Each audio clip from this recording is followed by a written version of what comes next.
कृष्ण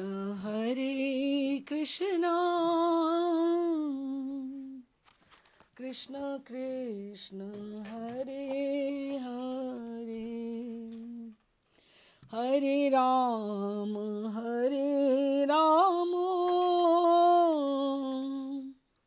राम राम हरे हरे हरे कृष्ण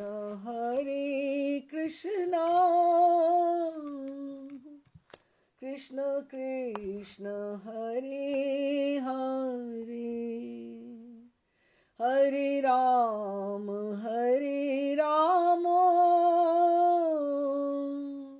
राम राम हरे हरे हरे कृष्ण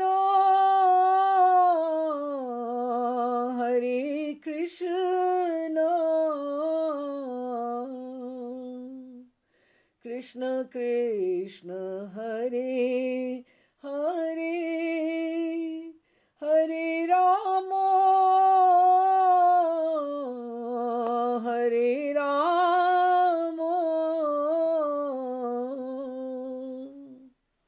राम राम हरे हरे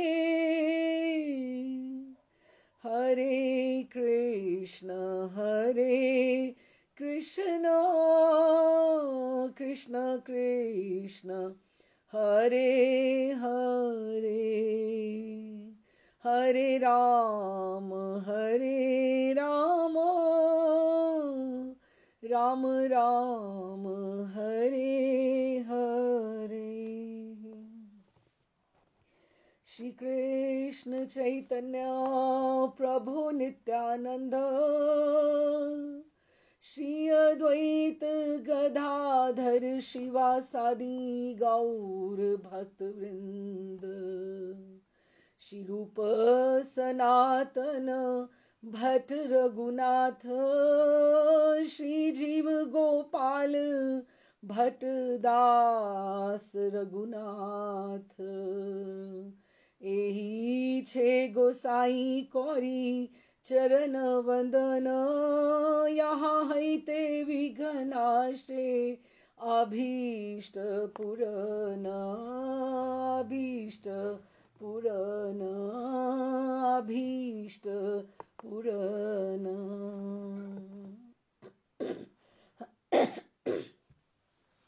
राधे श्याम जी, आज चैतन्य लीला माधुरी का 20वां सत्र है।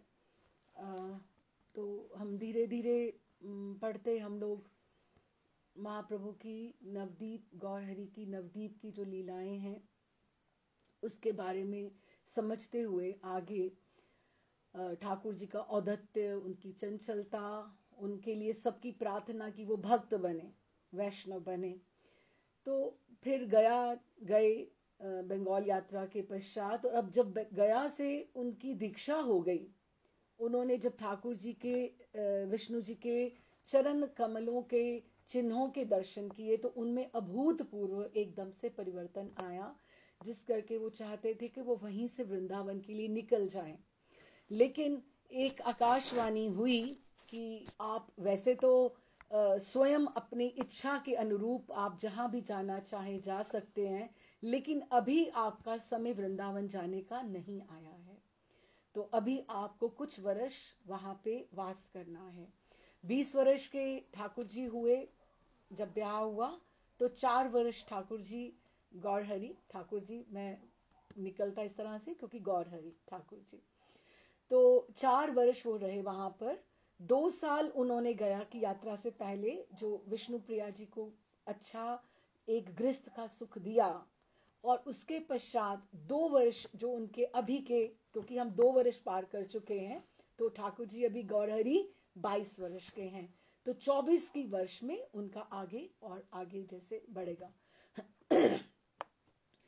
तो उन्होंने ये अभी उनको ये आया कि अभी समय नहीं आया, तो उन्होंने चंद्रशेखर आचार्य और कुछ छात्र ब्राह्मणों को लेकर उन्होंने पुनः नवदीप की तरफ गमन किया।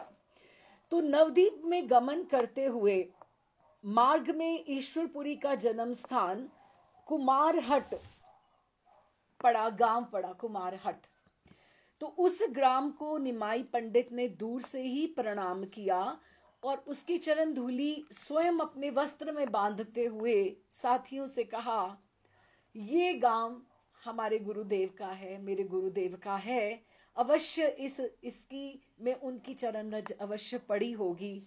इसकी महिमा विश्व भर में मेरे लिए तीर्थों की महिमा से भी बढ़कर है। उन्होंने वहां रुककर वहां पे प्रणाम किया। आने से पहले मधुसूदन मंदार पर्वत के उन्होंने वो भी चरण चिन्ह दर्शन किए, जिसके लिए जिन्होंने उनमें अभूतपूर्व उन्होंने परिवर्तन लेकर वो आए थे। तो ऐसे इस तरह से प्रणाम करते हुए वो आगे बढ़े कुमारहट और फिर कनाई पाठशाला। कनाई पाठशाला नवदीप गांव में के पास ही है। तो वहां पर उन्होंने फिर से कनाई पाठशाला में कृष्ण चरण चिन्ह का ध्यान किया और वो बस गाते गाते हा कृष्ण हा कृष्ण हा कृष्ण गाते गाते ही नवदीप में पधारे। जब भी अब नवदीप में पधारते हैं तो नवदीप में पधारने पर लोगों में धूम मच गई कि गौरहरि पुनः वापस आ गए। गौरहरि के बिना जैसे सब कुछ अंधकारमय था, गौरचंद्र वहां नहीं थे तो नवदीप अंधकार युक्त हो गया था। तो ठाकुर जी के आने से जैसे प्रकाश आ गया हो पुनः, तो सब प्रसन्नचित हो गए। तोरण बंदी, सब आपस में चर्चा कर रहे हैं। आपको पता है निमाई प्रभु आ गए हैं, निमाई हमारे आ गए हैं, एक दूसरे से सब प्रसन्नता से बात कर रहे हैं। तो फिर यहां से पढ़ते हैं, प्रभु के साथ साथ चलते चलते भी घर तक पहुंचते पहुंचते भी कितने साथ उनके होली, कितने लोग उनके साथ साथ ही चल रहे हैं कि उनको ये लग रहा है कि जिस तरह से उनका स्वागत किया जाए कि वो आए हैं, जैसे आए हैं। तो प्रभु पितृ श्राद्ध करके यथा समय गया धाम से पौष मास में वो वापस आए थे, अश्विन में गए थे। तो गया धाम से नवदीप लौट आए हैं। घर के द्वार पर आकर जैसे ही उन्होंने माँ आवाज लगाई, एकदम से माँ आवाज लगाई, शची देवी को पुकारा, तो मानो किसी ने शची मैया के कानों में अमृत का घट ही उड़ेल दिया हो। कितनी प्रसन्न हुई माँ, वे दौड़कर आई और घर के द्वार पर खड़ी हो गई। निमाई तुम आ गए। श्री गौरांग ने माता के चरणों में प्रणाम करके पदधूलि ली और माँ की प्रदक्षिणा करी, माँ को अच्छे से प्रणाम किया। शची देवी ने आलिंगन कर पुत्र को गोद में लेके जैसे शत शत बार मुख चुंबन किया। माँ बहुत प्रसन्न है, प्रेम अश्रु जल से उसका वक्षस्थल तर हो गया। चैतन्य भागवत में लिखा गया है, पुत्र कौले कौरी, कौले ऐसे आलिंगन करना, पुत्र कौले कौरी शची आनंदित मने, हरिया प्रेमेरे नीर झरे दुनयने कि दोनों नयनों से नीर झर रहा है। मैं अभी अभी बुलाती हूँ, विष्णु प्रिया को बुलाती हूँ, बहू को बुलाती हूँ, और उनको बहू को बुलाने की भी जल्दी शीघ्रता हो रही है। लेकिन उनको ये भी लग रहा है कि इतने लोग साथ में क्यों आ गए हैं, कि मैं अच्छे से मैं बात करूं कि इतने दिनों के बाद लौटा है। तो वो इंगित भी कर रही हैं, उनको इंगित भी कर रही हैं निमाई को कि इनको निपटा लो, क्योंकि जितनी देर तक वो विष्णु प्रिया को आवाज दे रही हैं उनको लग रहा है कि ये इनसे बात करके जल्दी से इनको निपटा ले, जल्दी से बात इनके साथ हो जाए। तो द्वार पर लोग चर्चा कर रहे हैं। तो माँ ने ऐसे संकेत किया कि बाद में बात कर लेना। तो उन्होंने आवाज दी विष्णु प्रिया को। तो विष्णु प्रिया आवाज सुन के एकदम से जैसे भागी आई, तो प्राणेश्वर को द्वार पर देख के स्तब्ध हो गई।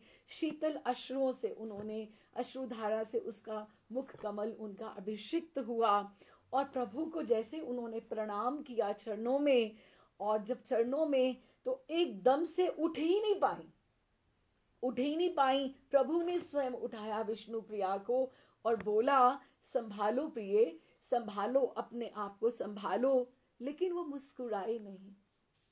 एक ही उनको अभी वो दोनों माँ और बहू दोनों देख रही हैं कि प्रभु आए तो हैं, गौरहरी आ तो गए हैं, लेकिन मुस्कुराए नहीं है, हंसी नहीं है, गांधीर्य गांधीर्य उनके मुखारविंद पे साक्षात झलक रहा है।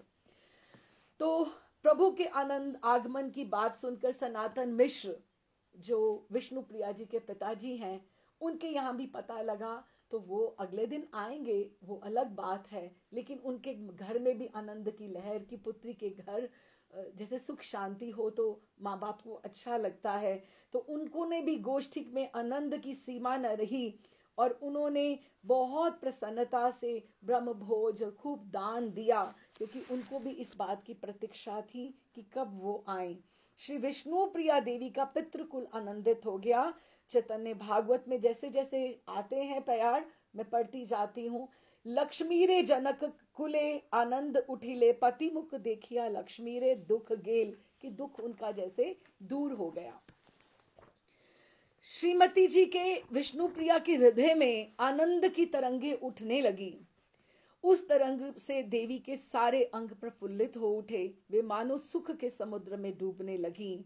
विष्णु प्रिया हिये माझे आनंद हिलोल, धारिते ना पारे अंग सुखे नहीं। और एकदम से प्रसन्न, आत्मीय बंधु कुटुंब परिवार इत्यादि सभी निमाई चांद को देखकर अत्यंत उल्लसित हो गए। प्रभु ने यथा योग्य आदर युक्त सबसे बात की। उनके विनीत और नम्र वचनों से सभी परम संतुष्ट हुए। बड़े बूढ़े ब्राह्मणों पंडितों ने प्रभु के मस्तक पर हाथ देकर चिरंजीवी हो ये कहकर आशीर्वाद दिया, और ये भी कहा, देखा कितना संभल गया है, ये होता है तीर्थ का फल। लेकिन माँ और विष्णु प्रिया के मन में ये खटक रहा है कि प्रभु मुस्कुरा क्यों नहीं रहे, गंभीर क्यों हैं। लेकिन बड़े बूढ़ों को अच्छा लग रहा है कि ये तीर्थ का फल होता है। कितना ठहराव आ गया है निमाई में। बड़ी बूढ़ी स्त्रियों ने वात्सल्य से प्रभु के सब अंगों पर हाथ फेर कर मंगल सूचक मंत्र पाठ किया। किसी ने प्रभु के वक्षस्थल पर हाथ फेर कर आशीर्वाद दिया कि गोविंद तुम्हारा कल्याण करे। सभी देख रहे हैं कि प्रभु में अपूर्व परिवर्तन हो गया है। वह गया धाम जाने के पूर्व जैसे थे, वहां से लौटने पर उससे एकदम बदले हुए से हैं, मानो वे निमाई चांद हैं ही नहीं। माता के साथ उन्होंने झुकाए हुए मुंह से धीरे धीरे दो बातें की। मुख में हंसी नहीं है, हृदय में वह उत्साह नहीं है, और प्राणों में वह आनंद नहीं है। शची देवी कुछ भी समझ ना सकी।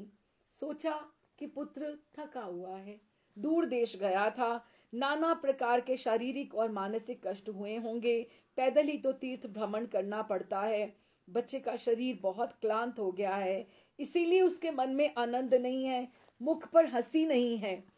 माता के प्राण पुत्र के मलिन मुख मंडल को देखकर आशंकित है, व्याकुल हो रही हैं। शीघ्रता पूर्वक उन्होंने उनके स्नान और आहार आदि का प्रबंध किया।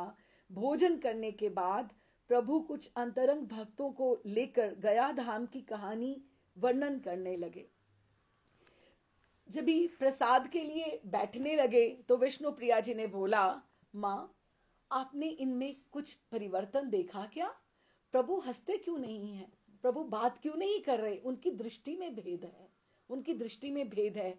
समझ तो माँ भी रही है कि कुछ है, लेकिन मुझ से कुछ कहना नहीं चाहती। थका हुआ है ना, कोई बात नहीं, भोजन आहार कर लेगा, एक दिन की श्रांत है, बहुत दिनों से घर में आया है तो सब ठीक है। लेकिन माँ को भी कुछ समझ में आ रहा है कि कुछ परिवर्तन तो है, कोई बात तो है। जब भी आहार किया प्रभु ने तो हाथ धो रहे थे तो कांचना आ गई, भाई भैया भैया आप आगे क्या, जो उनकी विष्णु प्रिया जी की सखी है। और प्रभु आहार करके, सब भोजन आहार करके प्रसाद पाके तब हाथ धो रहे थे, जब भी कांचना आई तो थोड़े से मुस्कुराई नहीं। हाँ, कांचना में आ गया तो विष्णु प्रिया जी को जाकर एकदम से उसने, कांचना ने जैसे कि प्रसन्नता से कि सखी को बताएं कि देखो निमाई आ गए, भैया आ गए हैं, कि तुम भी तो प्रसन्न हो ना। लेकिन विष्णु प्रिया भी ऐसे धूमिल धूमिल जैसे कि उसको भी समझ नहीं आया। तो कहती कि प्रभु निमाई भैया हंस क्यों नहीं रहे, बात क्यों नहीं करते? ये तो ऐसे थे कि जब दोनों बैठी विष्णु प्रिया और कांचना बात करती होती थी तो दोनों की आंखें चोटियों को बांध देते थे। इस तरह से दोनों के साथ हंसी परिहास हास परिहास किया करते थे। लेकिन विष्णु प्रिया भी माँ की तरह ही बात को लपेट गई। थके हुए होंगे ना, बहुत गया, बहुत दूर है ना, थक जाता है। वो अपने मुख से भी ये कहना नहीं चाहती कि मैं भी ऐसा ही परिवर्तन देख रही हूँ, क्योंकि उनको लगता है कि शायद सरस्वती माँ ये मेरी बात मेरे मुंह से कहीं कहीं सच ना हो जाए, कि ये मेरा एक वहम है, जैसे एक मेरा भ्रम है। वो अपने मुख से कोई भी बात की पुष्टि नहीं करना चाहती। लेकिन कांचना ने भी आकर, क्योंकि घर के ही लोग ये देख सकते हैं कि उनमें कितना परिवर्तन आया है। तो इस तरह से प्रभु अपने घर में जो अंतरंग भक्त उनके आए हैं, घर में बैठ के कृष्ण कथा कह रहे हैं, गया धाम के महात्म्य की व्याख्या कर रहे हैं और सबको बता रहे हैं। अजस्र आंसू बहा रहे हैं। कृष्ण प्रेम से प्रभु का हृदय उन्मत्त हो रहा है। वे प्रेम में डगमगा रहे हैं। कभी कभी बीच में उन्मत्त भाव से हुंकार और गर्जन भी करने लगे हैं। शची माँ और विष्णु प्रिया उनका ये भाव देखकर वो सहम रही हैं। अंदर ही अंदर उनका मन मथित हो रहा है। और प्राण वल्लभ की ऐसी स्थिति, प्रेम उन्मत्त भाव विष्णुप्रिया ने तो कभी देखे ही नहीं थे। उनके हृदय में भी भय उत्पन्न हो रहा है, क्योंकि उनके प्राण वल्लभ ऐसा क्यों कर रहे हैं, उनको क्या हो गया है। धर्म कर्म तीर्थ दर्शन तो बहुत लोग करते हैं, उनको तो ऐसा नहीं होता। इन चिंताओं से विष्णुप्रिया जी का बाल हृदय आकुल व्याकुल हो रहा है। किसी से कुछ बोल नहीं रही, इसी कारण उनको ये दुख है। और माँ पता नहीं क्या क्या सोचती जा रही है, क्योंकि वो माँ अंदर भीतर से स्वयं भी बहुत दुखी है, बहुत सारी बातों से।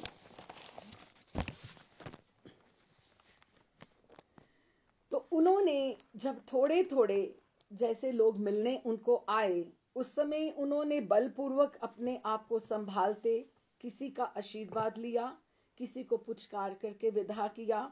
और संध्या समय उनके अंतरंग उन्होंने बाकी जो सबको ये बात कही कि अब आप जाइए, मैं आप लोगों को, मैं वहां पे आपको सदाशिव कविराज और मुरारी गुप्त इत्यादि को लेकर आप आइएगा। हम शुक्लांबर ब्रह्मचारी के घर सब एकत्रित होंगे और वहीं पर आगे की बात करेंगे। शुक्लांबर ब्रह्मचारी के घर में क्या होने वाला है। अच्छा, अभी ये कौन है शुक्लांबर ब्रह्मचारी? शुक्लांबर ब्रह्मचारी यज्ञ पत्नियां हैं। जैसे हम श्रीमद् भागवतम में पढ़ते हैं, उनको कृपा मिली तो वो शुक्लांबर ब्रह्मचारी हैं। सदाशिव कविराज जो हैं वो चंद्रावली हैं, प्रिया जी की जो बहन है, राधा रानी की बहन है, उनका नाम सदाशिव कविराज है। और श्रीधर को बोला लेकर आना, वो कौन है? उनका कुसुमा सब सखा है। और मुरारी गुप्त का हम पहले पढ़ चुके हैं कि वो हनुमान जी का अवतार है। तो ये सारे उनके अंतरंग भक्त हैं, जिनके साथ वो गया की बात उनके साथ शेयर करना चाहते हैं कि मेरे साथ किस तरह से सारा का सारा हुआ। अच्छा जी, तो ये जो दर्शन उन्होंने पुत्र के, ये जो सारे भाव शची देवी देख रही है, उन्होंने अगले दिन का बोला कि अगले दिन हम जाकर आपको, हम वहां पे हम सब इकट्ठे होंगे तो आपसे बात करेंगे। पुत्र के ये सारे भाव देख देख कर बहुत शची उदास हो रही है, लेकिन किसी को भी कुछ बात नहीं कर रही है कि निमाई चांद में वो चंचलता, उद्धत स्वभाव, चपलता, वो बिल्कुल जो उनको बात थी, मुखमंडल मलिन तो हो गया है लेकिन सुंदर और कमनीय जान पड़ रहा है। लोगों के साथ व्यर्थ के वार्तालाप करने के बड़े ही अनिच्छुक हैं कि कोई भी आ रहा है तो फजूल की बात उनको व्यर्था अच्छी नहीं लगती है। और ऐसे लग रहा है कि जैसे कुछ सोच रहे हैं, और दोनों नेत्रों से अश्रु प्रवाह होता जा रहा है। वो रोकने की चेष्टा कर रहे हैं लेकिन वो रोक नहीं पा रहे हैं। प्रभु के नेत्रों में जल देखकर शची देवी, अब रोते हुए उनको देखकर वो मन अपना स्थिर नहीं कर पा रही। उनके पास अंचल अंचल पास जाकर अंचल से पुत्र के मुख को पहुंचकर पूछा उन्होंने, बेटा निमाई तुम रोते क्यों हो, तुम्हारा क्या दुख है, मुझको बताओ। विस्मित होया शची विश्वंभरे पूछे कि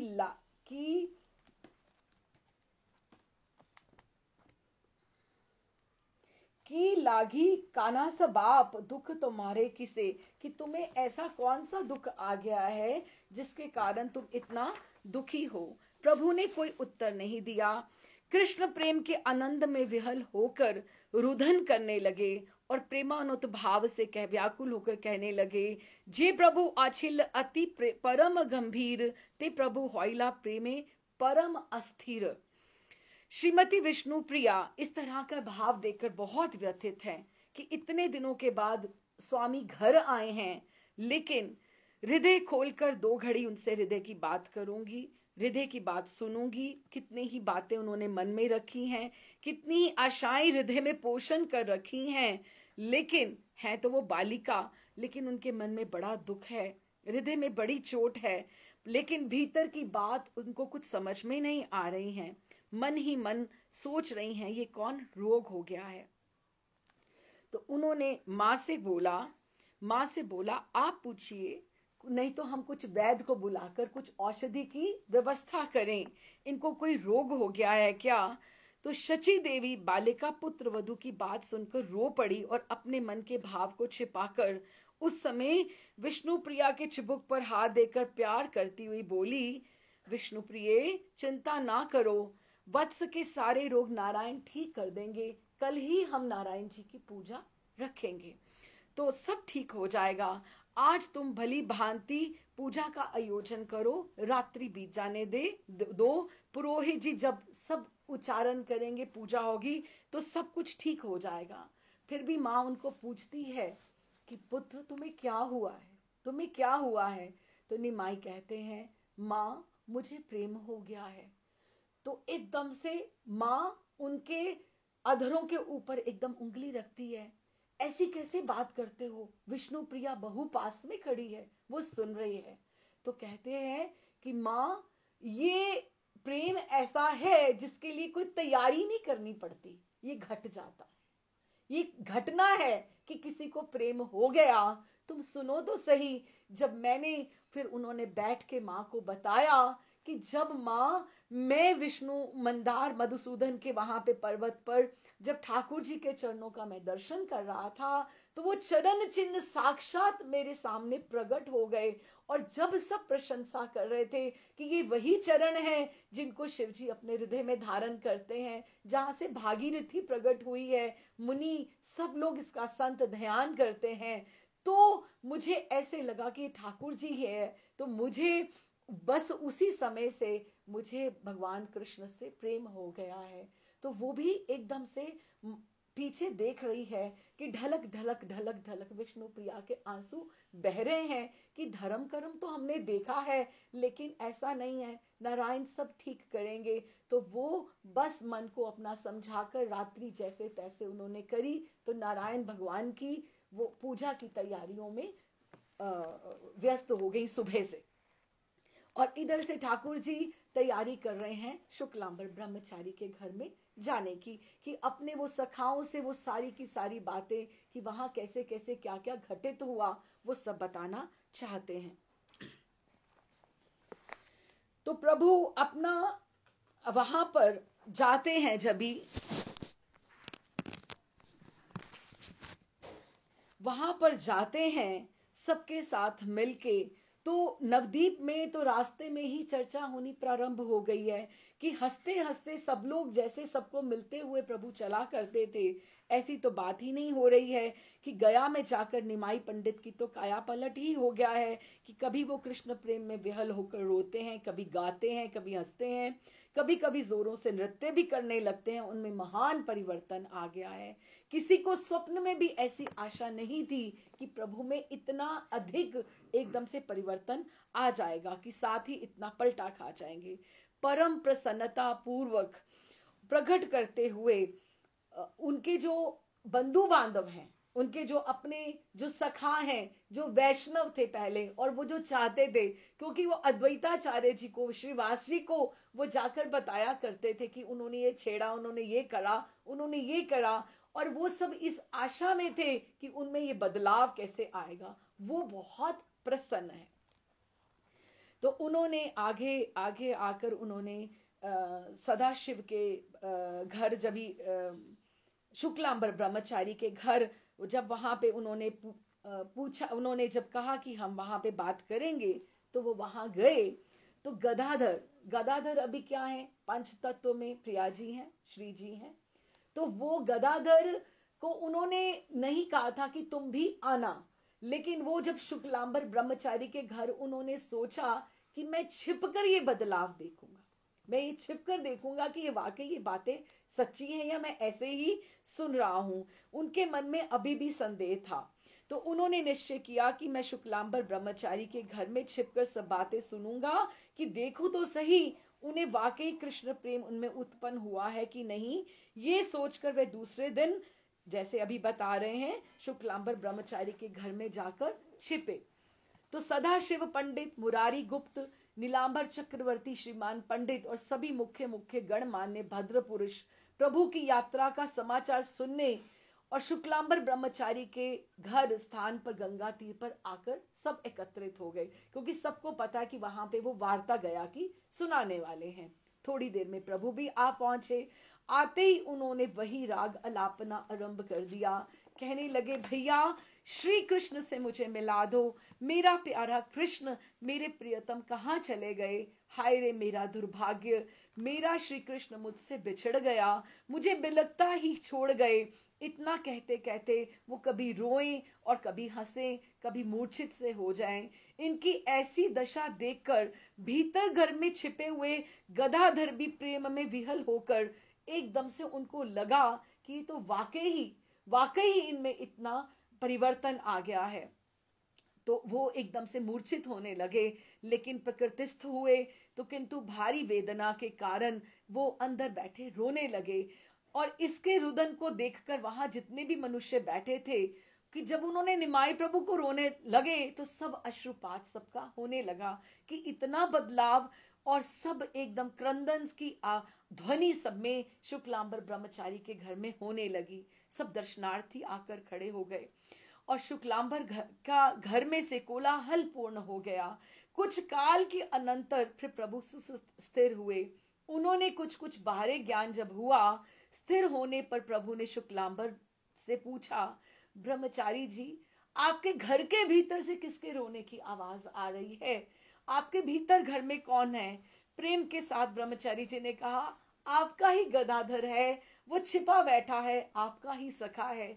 गदाधर इतना सुनते ही वे फिर फूट फूट कर रोने लगे।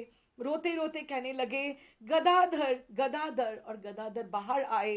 तुम धन्य हो, मनुष्य जन्म का यथार्थ फल तो तुमने ही प्राप्त किया है, हम तो वैसे ही रह गए, हमारी तो आयु ही बर्बाद हो गई। इतना कहकर वो फिर हा कृष्ण, हा अशरण शरण, हा पतित पावन, कहाँ चले गए। उनको ये लगा कि गदाधर तो बचपन से ही मुझे ये कहता रहा कि कृष्ण के शरणागत हो, तुम भजन करो, लेकिन मैंने कितने जीवन के कितने साल इस तरह से ही व्यर्थ गवा दिए। तुम उनको, गदाधर को बोला, भैया मुझ दुखिया के ऊपर दया करो, मेरे दुख को दूर कर दो, तुम्हारे तो कृष्ण बहुत अपने हैं, मुझे कृष्ण से मिला दो, मेरे प्राण उनके लिए तड़प रहे हैं। प्रभु के इन दीनता भरे वाक्यों को सुनकर सभी का हृदय फटने लगा। सभी प्रेमावेश में आकर रुदन करने लगे, अपने आप को भूल गए। और इस तरह से वो सब धीरे धीरे बात, उन्होंने सबने ये बदलाव देखा। नवदीप में चर्चा हो गई कि आज शुक्लांबर ब्रह्मचारी के घर जो भी हुआ, सब अपने अपने घर लौट गए। और उधर से माँ जो हैं वो तैयारी कर रही हैं, वो तैयारी कर रही हैं कि किस तरह से नारायण की पूजा होनी है। माँ भी व्यथित है और माँ भी व्यथित है, सबका अपना अपना दृष्टिकोण है कि कैसे सास के प्यार और स्नेहपूर्ण मधुर वचनों से विष्णु प्रिया जी ने खूब अच्छे से तैयारी की और पूजा की। थाली, दूर्वा, पुष्प, तुलसी सब सजा दिया और यथा समय पुरोहित ने आकर गृह देवता लक्ष्मी नारायण की विधि पूर्वक पूजा प्रारंभ की। निमाई भी घर आ गए हैं, मंत्रों का उच्चारण हुआ है, मंत्रों का उच्चारण विधिवत हुआ। जब विधिवत सब कुछ हुआ तो विधिवत जब सब हो रहा है तो धीरे धीरे सब पूजा का समापन भी हुआ, सबने अपना शीश भी झुकाया। अब देखो तीन घर में मेन जो है मुख्य तीन लोग हैं जिन्होंने पूजा की में जिन्होंने सम्मिलित हुए हैं, और तीनों की हम आकांक्षाएं हम सुने, हमें सबों की मनोस्थिति का पता लगेगा। इसके बहुत शब्द छोटे हैं। श्रीमती विष्णु प्रिया और शची देवी ठाकुर मंदिर के द्वार पर हाथ जोड़े बैठी बैठी, उनको कुछ नहीं पता अभी, जितनी बातें शुक्लांबर ब्रह्मचारी के घर में हुई हैं, नवदीप में सब बातें फैल गई हैं, ये घर में ये पूजा कर रहे हैं। तो नारायण से उन्होंने, विष्णु प्रिया और शची देवी ने ना जाने बैठे बैठे कितनी मनौतियां मान ली। संतों की, भक्तों की, भगवान की मां होना कोई सहज कार्य नहीं है। सैनिकों की मां होना, उनको आंसू ही आंसू, विरह ही विरह मिलता है। देवकी ने सुख पाया कि कौशल्या ने सुख पाया, किसी ने सुख नहीं पाया। या शची मैया का हम दुख देख ही रहे हैं। हाँ, तो उन्होंने ना जाने कितनी मनौतियां मान गई। पूजा के अंत में शची देवी ने ठाकुर जी का चरणामृत और प्रसाद लेकर सबसे पहले निमाई को दिया, क्योंकि निमाई के निमित्त उन्होंने ये पूजा रखवाई है। प्रभु वहां निस्तब्ध होकर बैठे हुए हैं, अनमनस्क, उनका ध्यान नहीं है किसी चीज में भी, ना जाने क्या देख रहे हैं। एक टक गृह देवता की ओर ताक रहे हैं और दोनों नेत्रों से झरझर आंसू बह रहे हैं। वे कृष्ण प्रेम में मानो तल्लीन हैं। बीच बीच में से दीर्घ श्वास लेते हैं और हा कृष्ण कहते हैं। जो जब भी नारायण के चरणों में गले में वस्त्र डाल के उन्होंने प्रणाम किया, और पुत्र दुख से कातर, मोह से क्रांत, अभी पॉजिटिव बोले माँ के प्रेम को कि नेगेटिव बोले कि होना चाहिए था कि नहीं। देवकी भी रोती रही, कौशल्या भी रोती रही। अब ऐसा तो नहीं है कि हम माँ के प्रेम को जुटला सकते हैं। तो माँ ने क्या मांगा, देखो तीनों ने अलग अलग है, बड़ा सुंदर है। पुत्र दुख से कातर, मोह से अक्रांत शची देवी ने भगवान के सामने मन ही मन प्रार्थना की, हे मधुसूदन, हे विपद भंजन नारायण, हे लक्ष्मी कांतम, मेरे निमाई चांद का मन ठीक कर दो, वत्स के सारे रोग बला दूर करके उसकी दीर्घ आयु करो। ये मां को उन्होंने मां ने माना। विष्णु प्रिया क्या बोली? विष्णु प्रिया देवी ने मांगा, हे विपद भंजन मधुसूदन, हे सर्व दुखहारी, हे सर्व मंगलमय, मेरे प्राण वल्लभ की गति मति स्थिर कर दो। एकदम से मेरे प्राणनाथ को पहले समान कर दो, कि वो जैसे गया जाने से पहले थे वैसे कर दो। शची माँ कुछ बोल रही है, ये कुछ बोल रहे हैं। हाँ, और प्रभु क्या बोल रहे हैं? वो प्रणाम करने आए तो उन्होंने क्या कहा?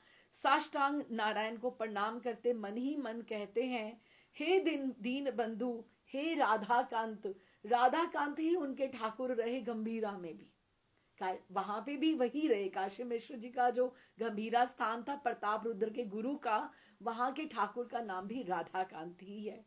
तो वो कहते हैं, हे दीन बंधु, हे राधा कांत, हे कृष्ण, मुझे इस दास को बस एक बार आप दर्शन दे दो। तुम्हारे विरह ताप को मैं सहन नहीं कर पा रहा हूं। अभी तो ये प्रारंभ है, और वो ये कह रहे हैं कि मैं सहन नहीं कर पा रहा हूं, मेरे प्राण निकल जाएंगे, तुम ही मेरे जीवन सर्वस्व हो, तुमको छोड़कर मुझे और कुछ भी नहीं चाहिए। तुम मुझको जन्म जन्म अहेतु की भक्ति आप प्रदान करो। जो शिष्टाष्टक में भी यही सब बातें लिखी हैं, ना धनम ना जन्म ना सुंदरी, मुझे धन नहीं चाहिए, मुझे यश नहीं चाहिए, मुझे लोग नहीं चाहिए, ना सुंदरी, मुझे और कुछ नहीं चाहिए, कामिनी नहीं चाहिए, कविता व जगदीश कामये, मम जनमनी जनमनीश्वरी भवतार भक्ति हेतु की त्वय, कि मुझे आपके चरणों की केवल और केवल भक्ति मात्र ही चाहिए। और ऐसी भक्ति चरणों की प्रीति, उसमें कोई बिजनेस डीलिंग नहीं है कि आपसे मुझे इस तरह से चाहिए। प्रभु ने अपना जो मांशा थी सबको सुनाने के लिए थोड़ा सा उसको दोहराया, थोड़ा ऊंचे स्वर में दोहराया कि माँ भी सुन ले, मेरे मनस्थिति और विष्णुप्रिया भी सुन ले। उसे सबने सुना। श्रीमती विष्णुप्रिया कुछ अनमनासी हो गई, उनको अच्छा नहीं लगा। शची देवी के मन में फिर से विषम संदेह उत्पन्न हो गया, परंतु पूर्ववत अपने मन को भाव छिपाकर, क्योंकि हर एक को आप ऐसे किसी गुरुदेव के आगे जाकर अपने बच्चे को प्रणाम तो करवा सकते हो, लेकिन अगर वो उसको आशीर्वाद दे दे कि आप ये भक्त बने, अलग बात है। अब ये बोले कोई कि ये सन्यासी हो जाए, ब्रह्मचारी हो जाए, ये बहुत बड़ा, तो आप कोई भी माँ ये सहन नहीं कर पाएगी। हर माँ को यही रहता है कि वो गृहस्थ का सुख भोगे, हमारा परिवार आगे बढ़े, जिस तरह से उसको सब सुख सुविधा वो आगे उसको मिले। तो शची माँ भी एक आम माँ की तरह वो अपने पुत्र के बारे में, पुत्र वधु के बारे में सोच रही हैं। तो धीरे धीरे उसने विष्णुप्रिया के भी भाव पड़े और कहा, माँ, उन्होंने कहा, विष्णुप्रिया से कहा, बेटी नारायण सब मंगल करेंगे, इस समय चलो भगवान के भोग का प्रबंध करेंगे, पुरोहित जी आज यहीं प्रसाद पाएंगे। और प्रभु ठाकुर जी के द्वार पर ही, घर के द्वार पर, मंदिर पे ही बस ठाकुर जी को दर्शन करते रहे। बूझीते ना पाए पारे आई पुत्रेर चरित, उनको समझ नहीं आ रही है माँ को। बूझीते ना पारे आई पुत्रेर चरित, तथापि पुत्र देखी महा आनंदित, कि घर आ गए हैं, आनंदित तो बहुत है, लेकिन उनको समझ नहीं आ रहा कि पुत्र को हुआ क्या है। अच्छा जी, अब इस तरह से जब ये सब बातें हो रही थी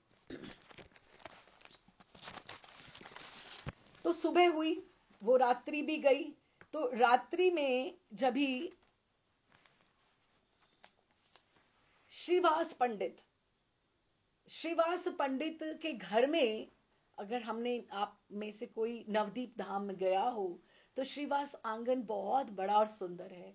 उसके इतने सुंदर पिलर्स हैं, इतना सुंदर वो सारा का सारा बना हुआ है वहां पे।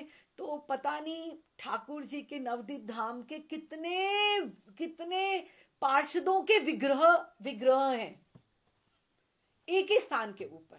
ऐसे लगता है जैसे महारासूरी विग्रहों की, किसी को वस्त्र भी कोई बदल सकता है कि नहीं कर सकता है। और इतने काल से, अब जैसे कितने सबों ने समय काल में सेवा के अभाव से एक ही स्थान के ऊपर कितने विग्रहों की वहां पर विराजित उनको कर दिया है। आप देखते देखते थक जाएंगे। ये वहां लिखा हुआ, ये फलां के, ये फलां के, ये फलां के, ये इन पार्षदों के विग्रह हैं। बड़े सुंदर दर्शन है और बहुत बड़ा, कितना बड़ा होगा, 3 कमरे विग्रहों के हैं। और हॉल कितना बड़ा होगा राकेश?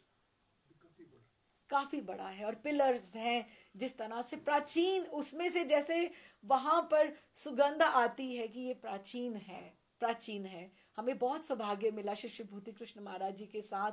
हमने वहां, महाराज जी ने 16 माला वहां पे बैठ के संकीर्तन करवाया, 16 माला का गान हुआ वहां पर, गंभीरा में भी करवाया था और वहां पर भी श्रीवास आंगन में। और वो अनुभूति होती है कि यहाँ पे जब संकीर्तन होता होगा तो कैसे होगा। तो श्रीवास आंगन के बाहर, ठीक है, एक एक कुंद का झाड़ लगा हुआ है एक कुंद का, अभी पता नहीं है कि नहीं है, क्योंकि मैंने ये भी ग्रंथ में ही पढ़ा तो मुझे बड़ा अच्छा लगा और बड़ी ये सुंदर छवि सी लगी कि कैसे होता होगा, वहां जाके देखना चाहिए। तभी तो इतना ध्यान नहीं किया, बहुत बरस हो गए, 12-15 साल हो गए। तो श्रीवास पंडित के आंगन के बाहर एक कुंद का झाड़ है। प्रातः काल सब वैष्णव गण प्राय यही पुष्प लेने के लिए आते हैं। आश्चर्य है ये है कि झाड़ में पुष्प कभी कम नहीं होते, अपितु अधिक ही दिखाई देते हैं। और वो एक जैसे मीटिंग पॉइंट है सब वैष्णवों का कि आज ये हुआ, कल ये हुआ। तो ये सब लोग आते हैं पुष्प लेने के अपने अपने ठाकुरों के निमित्त और सब बात करते हैं। नित्य की भांति आज भी भक्त मंडली रस बरसाती हरिगुण गाती पधारी है। श्रीवास पंडित भी हंसते हंसते पधारे, बहुत प्रसन्न है, बहुत प्रसन्न है। अब कोई दुखी है और कोई बहुत प्रसन्न है, तो हंसते हंसते पधारे हैं। सबने जिज्ञासा करी भक्त वृंद ने, महाराज आज आप इतना क्यों हंस रहे हो? श्रीवास पंडित ने कहा, भाइयों आज बड़े मंगल की बात है। जो निमाई पंडित पहले बड़े उद्यत थे, वे गया धाम में जाकर परम वैष्णव हो गए हैं। सूचना पक्की है, सूचना पक्की है कि वो जैसे एक मीटिंग पॉइंट सुबह का, हम सोचें कि सब लोग वो कुंद के फूल जहां होते हैं अपने ठाकुरों के लिए लेने आते हैं, तो वो गया धाम से जब से आए हैं वो परम वैष्णव हो गए हैं। आहा, वे आज श्री कृष्ण प्रेम में मतवाले हो रहे हैं। जिह्वा से कृष्ण नाम पीछे उच्चारण होता है, पहले अश्रुपात होना प्रारंभ हो जाता है। ओहो, ऐसा प्रेम तो कहीं देखने में नहीं आया।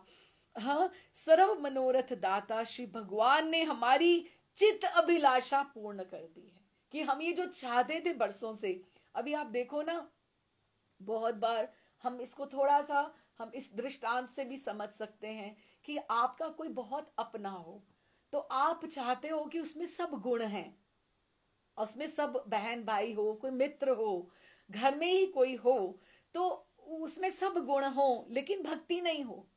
लेकिन आप उसको समझा समझा के थक जाएं और आप अपने ठाकुर से प्रार्थना प्रारंभ करें और एक दिन आप उसमें भक्ति का आवेश ऐसा देखें, तो आपको कितनी प्रसन्नता होगी, कितनी प्रसन्नता होगी।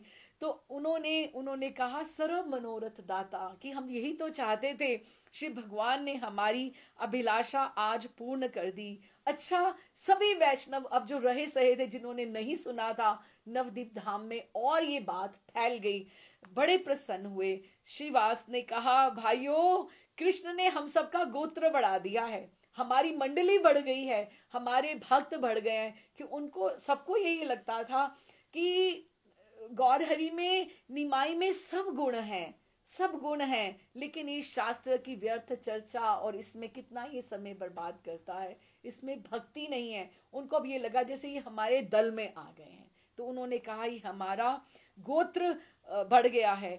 ये सुनकर सब वैष्णव पूर्ण पूर्ण अभी आनंदित हो गए, खूब आनंदित हो गए। तो उन्होंने फिर, ये सुबह की बात हुई, ये सुबह की किस तरह से ये आगे की आगे बात हुई। माँ ने कहा सुबह जब हुई, बेटा तुम्हारे समान पंडित और ज्ञानवान तो नदिया में कोई भी नहीं है, फिर तुम्हारा इतना व्याकुल होने का क्या कारण है, बताओ ना। निमाई ने बड़े कष्ट से भाव संवरण करते हुए उनको बोला, माँ आप मेरा रोना देखकर दुखी मत होना। मैं जिन परम रूपवान श्यामवरण के वनमाला वंशीधारी नव किशोर को देखता हूं, उसे देखकर मेरा हृदय आनंद से इतना भर जाता है कि उसको पाने के लिए नेत्रों से जलधार स्वयं ही प्रवाहित होती जाती है, क्योंकि मैंने ऐसा मधुर रूप पहले कहीं नहीं देखा।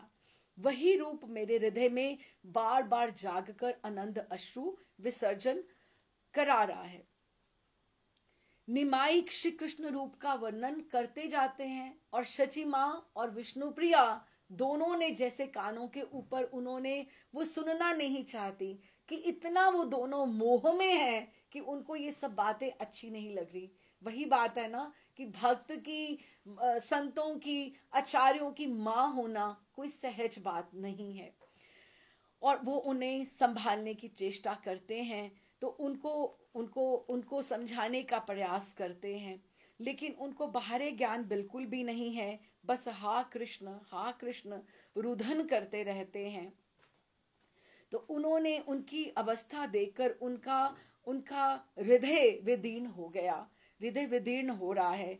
तो उन्होंने, कुछ साथी आए, कुछ छात्र आए कि ऐसा हो कि माँ ने सोचा कि छात्र आ जाएं तो वो अध्यापन के लिए जैसे पहले जाया करते थे, कि थोड़ा उनका मन बदले, छात्रों को देखकर अपना एक रूटीन में, दिनचर्या में आ जाएंगे। तो छात्रों के साथ उन्होंने उनको बोला कि आप इनको अध्यापन कार्य के लिए आप इनको ले जाइए, जैसे मुकुंद संजय के यहाँ चंडी मंडप में वो जाया करते थे। उन्होंने आग्रह पर, माँ के आग्रह पे निमाई पंडित पाठशाला में गए। जब से निमाई गए थे, छात्रों ने अपनी पुस्तक मानो बंद ही कर रखी थी। उनका विश्वास था, निश्चय था कि वे पढ़ेंगे तो निमाई पंडित से ही पढ़ेंगे, अन्य किसी से भी नहीं पढ़ेंगे। आज उन्हें पढ़ाने आया देखकर उनके आनंद की सीमा नहीं रही। हरी हरी बोलते हुए छात्रों ने अपने बस्तों की डोरियां खोली। हरी ध्वनि सुनते ही, जब उन्होंने हरी हरी ऐसे बोला, तो हरी ध्वनि सुनते ही निमाई के विग्रह में आनंद की लहर उठ गई।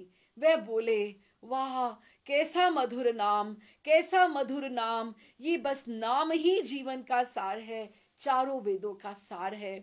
जिसने नाम की महिमा जान ली, उसके लिए विद्या अध्ययन आदि सब कुछ निरर्थक है।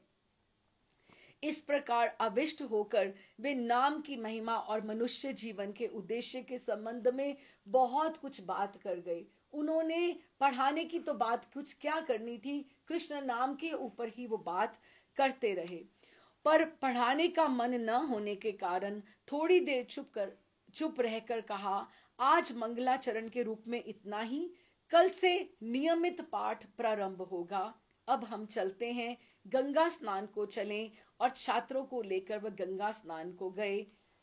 लेकिन दूसरे दिन भी यही कुछ हुआ कि उन्होंने पढ़ाने का प्रयास किया लेकिन पढ़ा नहीं पाए, और वो आगे फिर उन्होंने कहा चलो गंगा स्नान के लिए ही जाते हैं। तो अभी धीरे धीरे नवदीप में ये बात हो गई। उनकी पाठशाला में इस तरह से एक बात, वातावरण पढ़ाई वाला तो बन ही नहीं रहा है। और जो उनके छात्र भी हैं वो भी चिंतित हैं कि क्या क्या करें। शची देवी के मन में सुख नहीं है।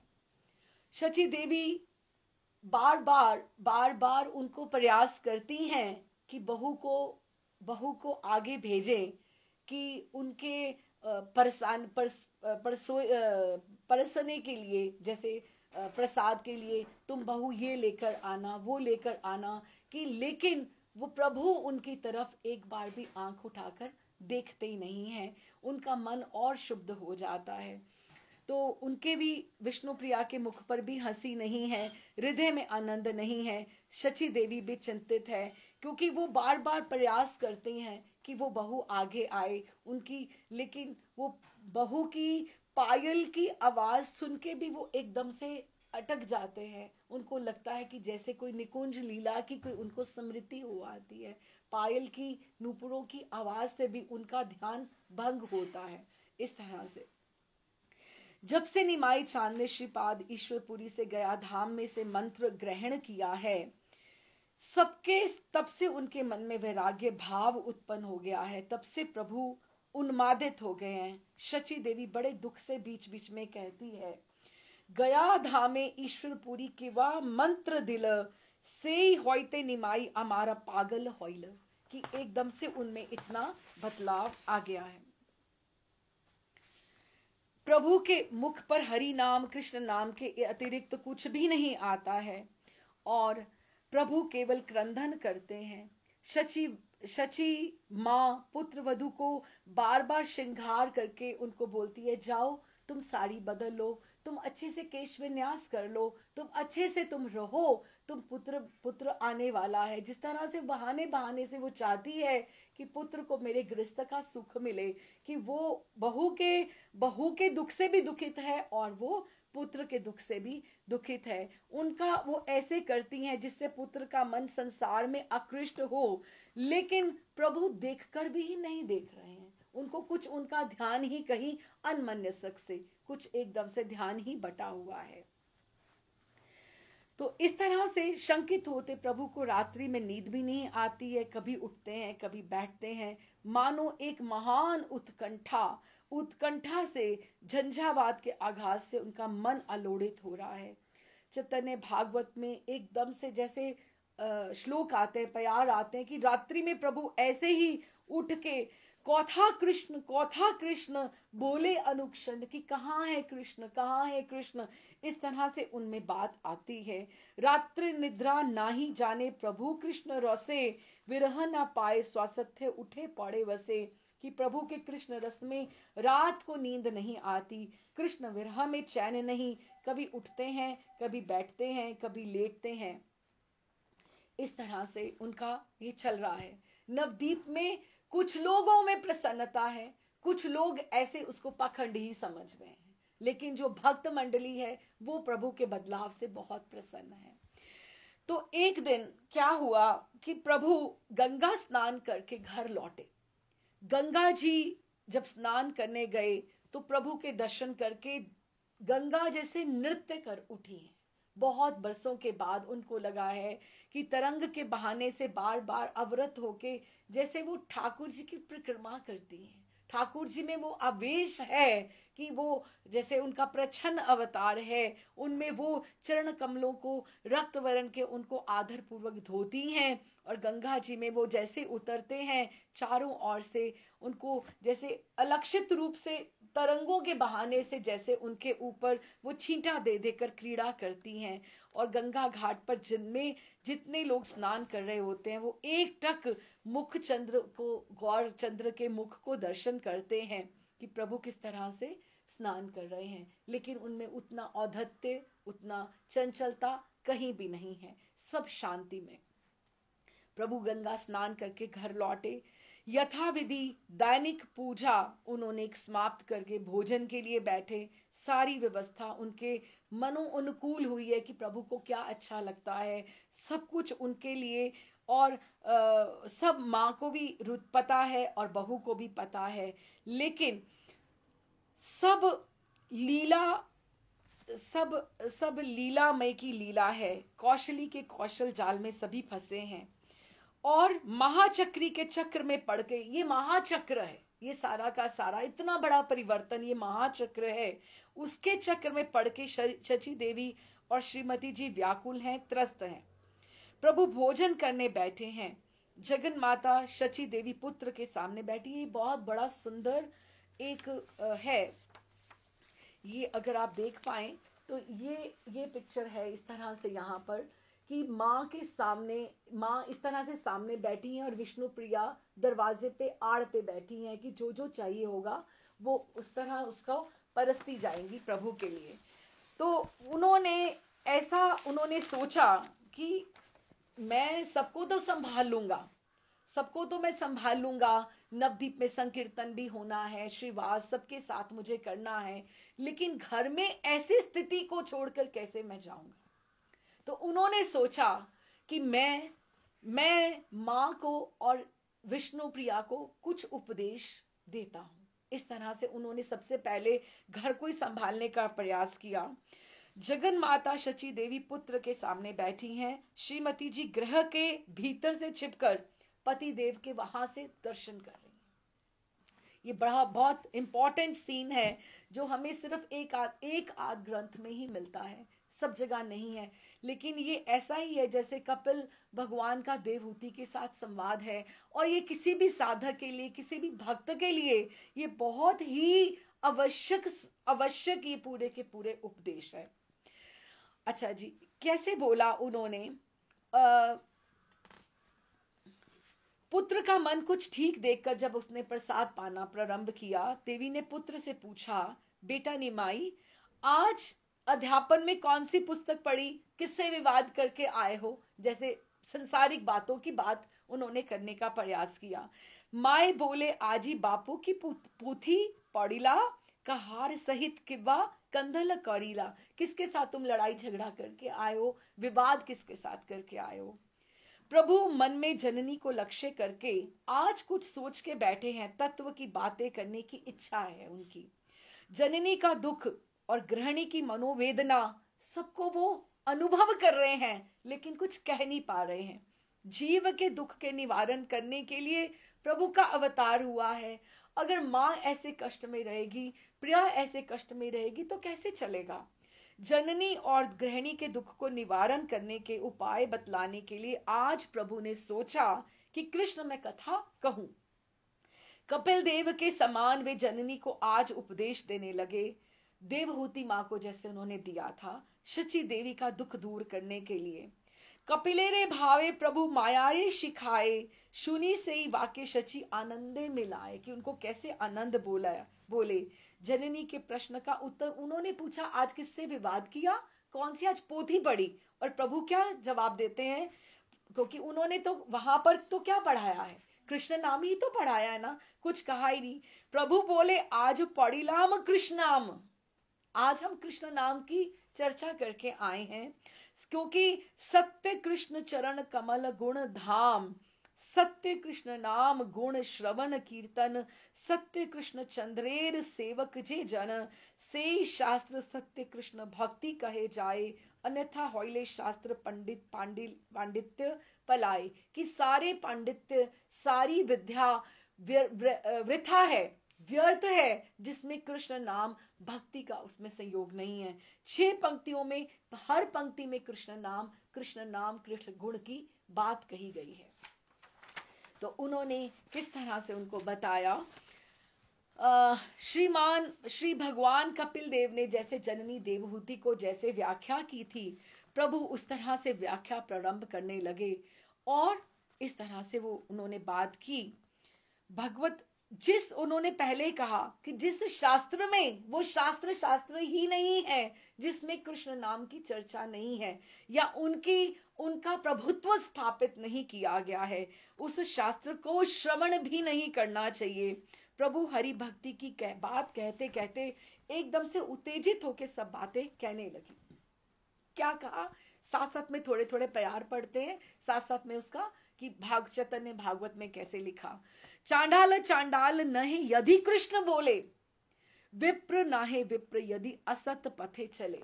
कि चंडाल यदि कृष्ण नाम बोलता है तो वो चंडाल नहीं है, लेकिन विप्र यदि असत पथ पर चलता है तो वो विप्र भी नहीं है, वो ब्राह्मण होने का, अब शर्मा ऐसे तो बहुत होंगे, ब्राह्मण ऐसे तो बहुत होंगे, लेकिन असत पाथ पे चले तो आप अपने कर्म से आप आगे बढ़ते हो, भक्त वैष्णव बनते हो, ऐसे नहीं।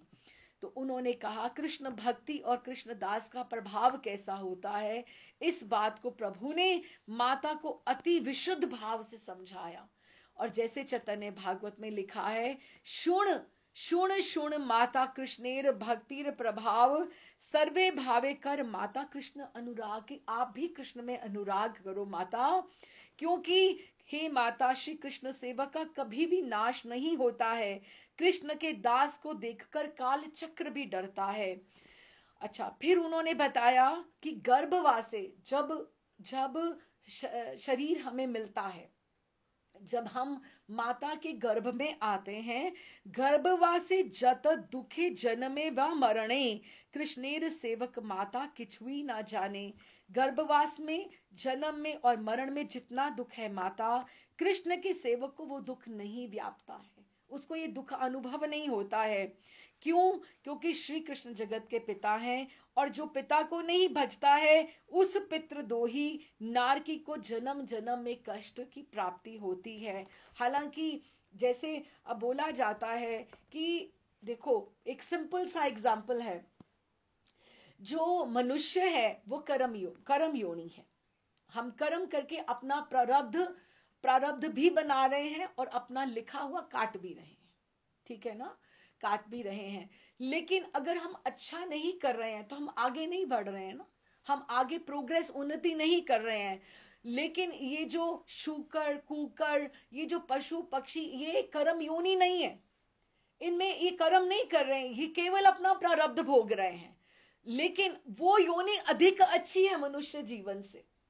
क्यों? क्योंकि वो अपना वो कैंसिल तो कर रहे हैं ना, वो जीरो तो कर रहे हैं ना, जिस प्रारब्ध को भोगने के लिए वो 10-15 साल 20 साल उसमें आए हैं। लेकिन हमने उसको तो भोगा जितना हमें मिल रहा है, लेकिन हमने जो आगे गलत खड़ा कर रहे हैं वो तो आगे प्लस ही जाने वाला है। तो हमारे से तो वो कुकर शुकर अच्छे हुए जो अपना कैंसिल करके आगे बढ़े, लेकिन हमने तो और एक और प्रारब्ध, एक और इच्छा, एक और जन्म, एक क्या जन्म, और हमने कितने ही जन्म आगे अपनी इच्छाओं से हमने तैयार कर दी है ना। तो उन्होंने उनको बोला, भाग्यवती शची देवी पुत्र से कथा सुनकर प्रेम आनंद में मत होकर निमाई चांद से मधुर वाणी में कहने लगी, बहुत सुंदर है बेटा, निमाई बहुत भावुक है, मेरे सोने के पुत्र, गौरांग है ना, गोरे हैं, सोने स्वर्णांग है, तुम्हें जहां जहां अच्छी चीज मिलती है ना, तुम हमेशा माँ के लिए लेकर आए हो, तुम माँ को लेकर आते हो। अभी यही बात होती है ना, घर में आपके एक जन को अगर भगवत भक्ति प्राप्त है, उसका मन होगा ये मैं अपने घर में सबको बांट दूं। या कोई ऐसा भी हो सकता है कि अपने में ही मग्न रहे, अपने में ही चले, कोई जरूरत ही नहीं है, आवश्यकता ही नहीं किसी को बांटने की, है ना। तो उन्होंने कहा जहां जहां मुझे ये बात अच्छी तुम्हें लगती थी, तुम्हें उत्तम वस्तु मिलती थी, तुम मुझको लाकर देते थे। गया धाम से तुम देव दुर्लभ कृष्ण प्रेम धन लेकर आए हो, मुझे मांगने से भय हो रहा है पुत्र, यदि कृपा कर। उन्होंने आगे अपना आंचल फैला दिया, आंचल फैला दिया कि इस अभागिनी जननी को कुछ भी दे दो तो ये कृतार्थ हो जाए, कि मुझे भी वो दुर्लभ कृष्ण धन दे दो जो तुम वहां से लेकर आए हो, तुम्हें वहां से प्राप्ति हुई है।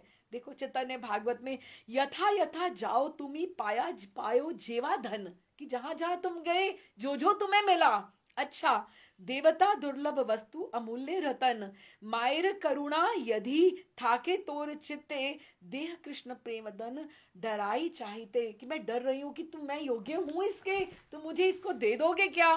प्रभु जननी की बात सुनकर बहुत आनंदित हुए कि इनको मेरी बात का एकदम से प्रभाव हो रहा है। हृदय प्रेमानंद में नृत्य करने लगा, मृदु मंद मुस्कान के साथ प्रभु जननी से बोले,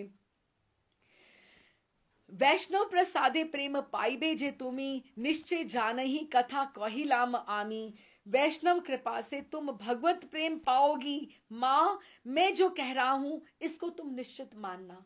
और विष्णु प्रिया वैसे ही वहां पर कोने में अश्रु झरझर झरझर उसके बह रहे हैं, और वो प्रभु के मुखारविंद पे, क्योंकि प्रभु माँ की तरफ देख रहे हैं, उनकी तरफ नहीं देख रहे, और वो आंखें भर भर के प्रभु के दर्शन कर रहे हैं और देख रहे हैं कि प्रभु का कितना अलौक है, कितना तेज है। वो उनका ऐसा स्वरूप तो उन्होंने देखा ही नहीं था। हाँ, तो उनको बोलते हैं, उन्होंने बोला, शची माता पुत्र की आश्वास वाणी से बहुत प्रसन्न हो रही है, उनका अलंग अंग पुलक से सहर रहा है, दोनों नयनों से उनकी शत शत अश्रुधारा बह रही है, और वो भी हृदय के उल्लास से कृष्ण कृष्ण कहकर उच्च स्वर से पुकार उठी। प्रभु कृपा से उनको सहसा जगत दुर्लभ प्रेम भक्ति प्राप्त प्रेम दुर्लभ प्रेम भक्ति प्राप्त हुई। हालांकि अभी वो रहेगा, जो पुत्र का प्रेम है वो अभी गया नहीं है, लेकिन उसके साथ एक और प्लस जुड़ गया कि उनको कृष्ण भक्ति मिलनी प्रारंभ हो गई। उनको उस समय जब वो कथा सुन रही थी, पुत्र वधु पुत्र का संसार से वैराग्य, उनको ये सब कुछ नहीं याद रहा है तो अलौकिक दिव्य दिव्य जननी है। तो ये बातें सुन शची बहुत प्रसन्न हुई और तभी सहसा उनको प्रेम भक्ति प्राप्त हुई। कृष्ण कृष्ण बोलकर वो पुकारने लगी, गौरांग पुनः जननी को तत्व की बातें बताने लगी। शची देवी ने उनको बहुत आराम से सुना, हम भी सुने। माँ को उन्होंने जो उपदेश दिया कितना आवश्यक होगा, कितना जरूरी होगा सबके समझने के लिए, वही जो कपिल देवहूति संवाद की तरह जैसे माँ के आगे वो बैठे हैं। उन्होंने कहा, चित्त दिया मन देके सुनो, चित्त दिया सुनो माता जीवेरी जगति, कृष्ण ना भौजीते पाए जतेक दुर्गति, कि हे माता ध्यान देकर जीव की गति सुनो, कृष्ण की भक्ति जो नहीं करता उसकी दुर्गति होती है। हम सोचते हैं वो यहाँ जाते हैं, वो यहाँ जाते हैं, यहाँ पे उनका ये रूटीन्स हैं, वो हैं, लेकिन कृष्ण प्रेम कृष्ण भक्ति जिसने नहीं की, उनका अगला जन्म कहाँ होगा हम नहीं कह सकते। अब उनके पॉकेट में कितने पैसे हैं हमें नहीं पता कि वो अगले होटल की बुकिंग करा सकते हैं कि नहीं। होटल मीन्स मनुष्य जीवन की, ये मनुष्य का जो एक पिंजरा है, एक शरीर है, उनको वो मिल सकता है कि नहीं मिल सकता है, ये तो उनके प्रारब्ध के ऊपर है। तो उन्होंने कहा, मरिया मौरिया पुनः पाए गर्भवास, cycle of death and birth, cycle of death and birth, वे बारंबार मरता है और गर्भ में वास करता है। उसका सारा अंग जब वो गर्भ में होता है अपवित्र पंख से लिप्त होता है, कि माँ के गर्भ में कोई उसको बिल्कुल कीचड़ में जैसे कोई ऐसा पिंड मांस का जैसे होता है, वहां पे उसको उसके मांस में पिंड की कृमि चारों ओर से काटते हैं, उसको काटा जाता है, उसको दुख लगता है, वे उनको हटाने की शक्ति भी नहीं होती और वो संताप से मरता ही रहता है। अपने संतप्त पंजर को हिला नहीं सकता, उसको अंदर इतना ताप होता है लेकिन वो अपने आप को हिला नहीं सकता, केवल भक्ति व्यता के वश, क्योंकि अगर वो भक्तिमय है तो उसके प्राण आगे बचते जाते हैं। किसी किसी अत्यंत पात की जीव का जन्म नहीं होता। ये सब चैतन्य भागवत में लिखा है, मैं सबके तैयार नहीं पढ़ रही, लेकिन आप अब समझे। देखो, कौन अति पातकीर जन्म नाही होय, गर्भे गर्भे होय पुनः उत्पत्ति प्रलय। कि कभी कभी किसी की 7वें महीने 6वें महीने ही किसी की गर्भ में ही मृत्यु हो जाती है। क्यों?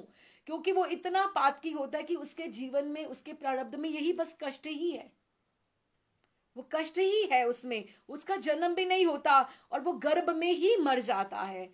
हे माता, जीव तत्व के संस्थान के विषय में सुनो। 7 मास के बाद, 7 मास तक जीव इस तरह से रहता है, फिर जीव को ज्ञान आना प्रारंभ होता है कि मैं कौन हूं, मैं कैसा हूं, लेकिन उससे पहले उसको पता नहीं लगता।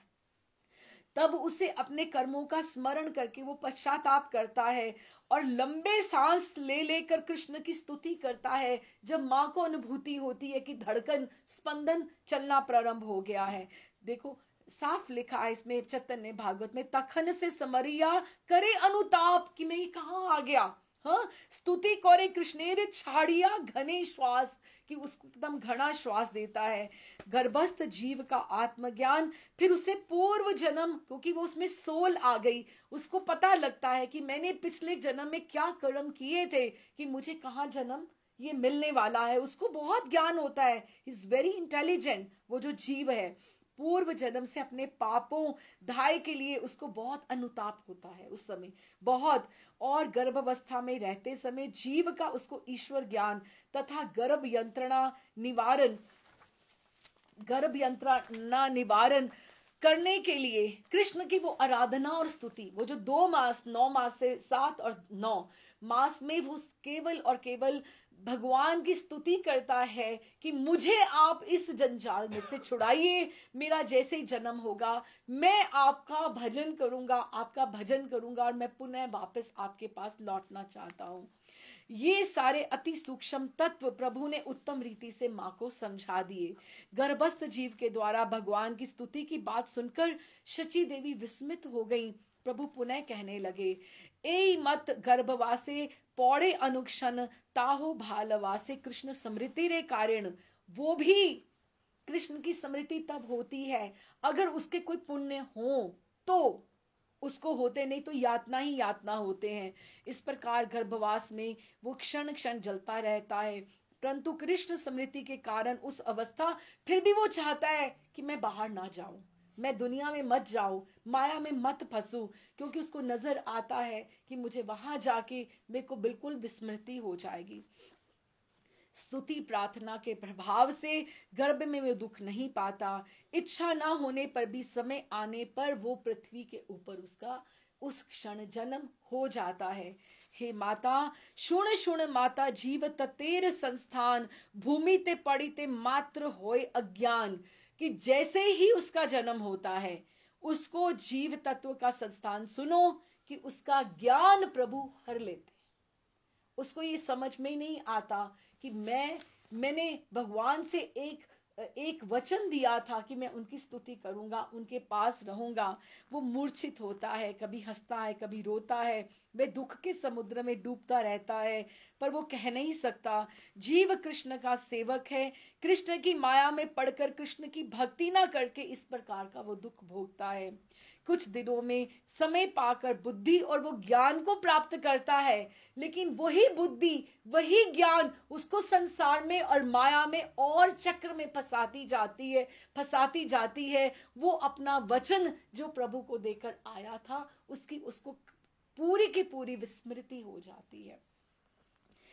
इस अवस्था में जो भी कृष्ण को बचपन से भजता है वो बहुत भाग्यवान है, उसका पूर्व संस्कार बहुत उन्नत है, जो ठाकुर का उसको स्मरण रहता है बाल्यकाल से। जो कृष्ण को नहीं बचता, फिर आगे उसकी कुसंगति बढ़ती जाती है, फिर वह उसी प्रकार माया और पाप में डूबता मरता रहता है और अपने चक्र को, cycle of death and birth को, एक मनुष्य जीवन जो है इट इज लाइक, जैसे एक मेज होती है ना, एक जैसे एक दिखाया जाता है, रिडल होती है, ये दरवाजा यहाँ से दीवार आ गई, यहाँ एक दरवाजा है, ये कहाँ खुल रहा है, ये ब्लाइंड एंड है, ये कहाँ से खुलता है, ये मुझे यहाँ लेके जाता है।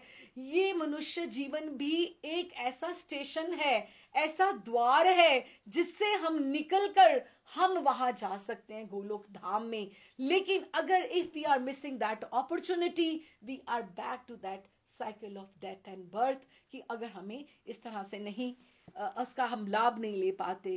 प्रभु माता को जीव तत्व समझाकर अब साधु संघ का प्रभाव और नाम महात्म्य के संबंध में एक दो बात कह रहे हैं। ये उन्होंने माँ को सारा बताया कि मनुष्य जीवन ऐसा ही नहीं है कि ये it is just it happens, no, इसमें पूरा का पूरा संसार में, सृष्टि में हम अपने प्रारब्ध, अपने कर्मों का पूरा हिसाब देने आए हैं। ये इतना सब आसान नहीं है। Everything is not goody goody in the world. सबकी अपनी अपनी अलग अलग परिस्थितियां हैं, स्थितियां हैं। सबको जितने ठाकुर जी ने फेसेस बनाए हैं, चेहरे बनाए हैं, उतनी ही परिस्थितियां बनाई हैं, उतनी ही प्रॉब्लम्स बनाई हैं। हर एक की प्रॉब्लम्स अलग हैं। दो बहनों की अलग होंगी, दो भाइयों का ही स्वभाव अलग होगा, जितने स्वभाव बने हैं। लेकिन हम सब अपने कर्म प्रारब्ध को भोगने के लिए इस संसार में इकट्ठे हुए हैं। कुछ कुछ सोल्स जो होती हैं इकट्ठी ट्रैवल करती हैं। ठाकुर जी भी उसको ऐसे प्लेस आउट करते हैं कि इसका ये जो सफर है इसको थोड़ी आसानी हो जाए, इसके साथ इसको ऐसे माँ बाप दे देता हूँ, ऐसे इसको भाई दे देता हूँ, ऐसे इसको मित्र दे देता हूँ, जिसके संसर्ग से इसकी भी पुष्टि हो जाएगी और ये मेरे तक आ पाएगा। हमने मीरा के चरित्र में इसको खूब हमने इसका आस्वादन किया था। इसलिए साधु संग संग की बहुत कोयले के साथ आप रहो। अगर आपको उसकी रंग, उसकी पकड़ आएगी, आप गुण ना भी लो, फिर भी आप में कुछ ना कुछ आप में बदलाव आएगा ही आएगा। इसलिए साधु संग करके कृष्ण की भक्ति करनी चाहिए। माँ, हे माता, मन में कृष्ण और कृष्ण का चिंतन करो और मुख से केवल और केवल कृष्ण नाम लो। एते के भजो कृष्ण साधु संग क्वारी, मने चित्त कृष्ण माता मुखे बोले हरि। कि आप एक ही इसका समाधान है, तुम्हारा संग शुद्ध हो, तुम नाम एक लो और चित्त में कृष्ण को आप रख के, जैसे अर्जुन को बोला ठाकुर जी ने कि तुम मुझे अपने हृदय में स्थापित करके, तुम्हारा अंतःकरण जो तुम्हें प्रेरणा दे रहा है, तुम सारथी बना के कृष्ण को लेकर बैठो, फिर तुम कार्यों के लिए आगे बढ़ो। भक्ति विहीन कर्म से किसी फल की प्राप्ति नहीं होती। जिसमें भक्ति नहीं है उसका फल तो तुम्हें भोगना ही पड़ेगा। तुमने कुछ भी बनाया, अगर उसका भोग नहीं लगा, तुमने अपने लिए, अपनी संतुष्टि के लिए बनाया, तो उसका फल तुम्हें भोगना ही पड़ेगा।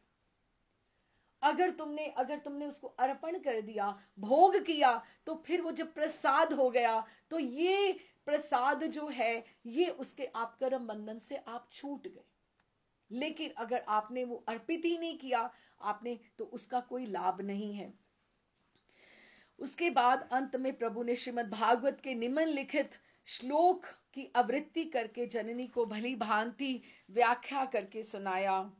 ना यत्र वैकुंठ कथा सुधा पघा, ना साध्यो भागवतास्त्य आश्रय, न यत्र यज्ञेश मखा महोत्सवा सुरेश लोको अपि न वैसे सेव्यताम। की अर्थात जिस स्थान में वैकुंठ की भगवान की कथा रूपी सुधा नहीं होती है, जहां कथा नहीं होती वार्ता, जिस स्थान पर भगवान की कथा मृत कुलोलिनी के एकांत आश्रित भगवत भक्त साधु जन नहीं रहते हैं, जिस स्थान में यज्ञेश्वर हरि का नृत्य गीत महोत्सव यज्ञ अर्चना नहीं होती है, साक्षात अगर वो ब्रह्मलोक भी तुम्हें मिले तो उस लोक का तुम्हें सेवन नहीं करना चाहिए, ना ही वहां रहना चाहिए।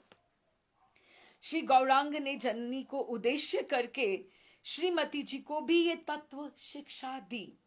आड़ में बैठकर एकाग्रचित होकर स्वामी के मुख से निकली सुधामयी तत्व की बातें सुनकर श्रीमती जी के हृदय में बड़ा आनंद तो हो रहा है, आनंद तो हो रहा है।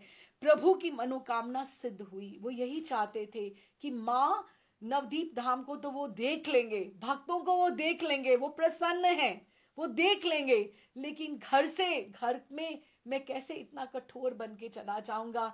और जैसे हम बोलते हैं ना, चैरिटी बिगिंस एट होम, कि आप घर पे आप क्रूअल रहो, आप हंसो नहीं, मुस्कुराओ नहीं, और बाहर आप सबके साथ आप सब सुख बांटो, तो ऐसे तो नहीं अच्छा है ना। तो वैसे तो विष्णु प्रिया बाद में भी सबसे बोलती रही कि प्रभु ने समस्त जीवों का कल्याण किया, लेकिन उन्होंने विष्णु प्रिया के प्रति बहुत कठोरता अपनाई।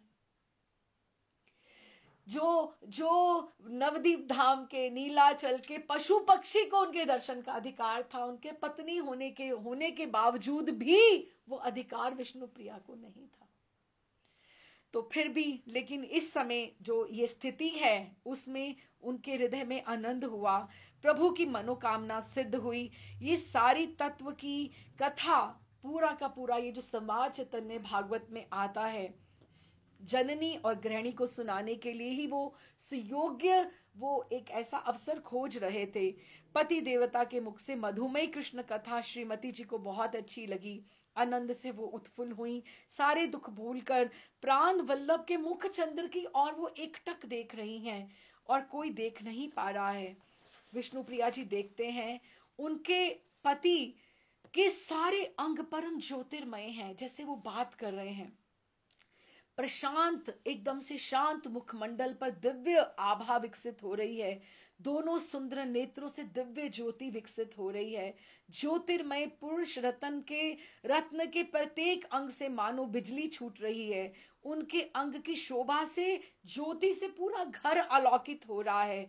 विष्णु प्रिया मन ही मन में सोचती हैं, क्या ये मनुष्य है? इतनी ज्योति, इतनी चेतना, इतनी शोभा, इतना रूप एक मनुष्य में संभव कैसे हो सकता है? ऐसी सरस मधुमय वाणी, ऐसा माधुर्य में आकर्षण, वाक्य विन्यास साधारण मनुष्य में संभव नहीं है। तो ये कौन है? मधुर मधुर तुया रूप, जन जन लोचन अमया स्वरूप। यही भाव देवी के मन में आ रहा है। विष्णु प्रिया प्रभु के पास पहली बार उन्होंने कृष्ण कथा वो सुनी है। प्रभु ने विष्णु प्रिया को पहले ही भक्ति तत्व की शिक्षा दी है। गौर विष्णु प्रिया का ये प्रथम धर्म परिचय है दोनों का। श्री गौरांग धर्म शिक्षा के लिए नदिया में अवतीर्ण हुए थे। सबको ही धर्म शिक्षा देकर कृतार्थ करना है। प्रेम धर्मराज, प्रेम अवतार गौरांग ने अगर सहधर्मनी को, विष्णु प्रिया को प्रेम धर्म का मूल तत्व नहीं समझाया तो ये अच्छा नहीं होगा। आगे उनकी उपासना उनको कहाँ तक लेकर जाएगी, शची माँ किस तरह से वो एक दूसरे का आश्रय बनेंगी, वो तो बाद की रीति है। लेकिन प्रभु ने उनको अभी से तैयारी करानी प्रारंभ कर दी है। जननी को उपलक्ष्य करके उन्होंने विष्णु प्रिया को सामने, जैसे बोलते हैं, सुनाओ बात मैं बेटी से करूं लेकिन बहू भी उसमें से ले ले, वो सुना अपनी माँ को रहे हैं। लेकिन विष्णु प्रिया की बाल आयु है, वो भी सब सुन रही हैं कि माँ को सुना रहे हैं तो ये मेरे लिए भी उपदेश है। तो उन्होंने उनको धर्म शिक्षा दी। शची देवी को अब वैसा मानसिक दुख ना रहा और विष्णु प्रिया का भी मन क्लेश थोड़ा सा उनका दूर हुआ। स्वाभाविक है, पत्नी होने के नाते उनको धीरे धीरे जो भी उनको धीरे धीरे जो भी जिस तरह से उनकी स्थितियां आएंगी उनके मन पे असर तो होगा, लेकिन उनको ये समझ में आने लगा कि प्रभु क्या चाहते हैं, हमें उनके हिसाब से कौन से स्तर पे आना होगा, हमें हमें थोड़ा अपने वो एक सामान्य जनजीवन से एक ऊपर उठ के एक आदर्श स्थापित करना है। अगर हमें उन्होंने मोहरे बनाया है, अगर उन्होंने हमें अपने पार्षद चुना है एक ऐसे कार्य के लिए, तो मैं उनकी सहधर्मनी हूं, मुझे भी उस स्तर पे प्रभु के लिए आना पड़ेगा। तो वो प्रभु भोजन करके शयन ग्रह सोने चले गए और विष्णुप्रिया उनके चरण कमल में बैठकर प्रभु के मुखारविंद पे दर्शन करते हुए उनकी पद सेवा चरण करने लगी। भोजन कौरिया सर्व भुवनेर नाथ, सर्व भुवन नाथ ने भोजन किया, योग निद्रा प्रति कौरिले ने दृष्टपात। भोजन करने के बाद त्रिभुवन के स्वामी गौरांग प्रभु ने अपनी योग निद्रा पर दृष्टिपात किया। विष्णु प्रिया उनके चरण में है, माँ का भी मन थोड़ा शांत है। हम यहीं आज विश्राम करें, प्रभु का किस तरह से आगे की लीला बढ़ेगी फिर हम 21वें में अगली बार सुनेंगे। राधे श्याम जी।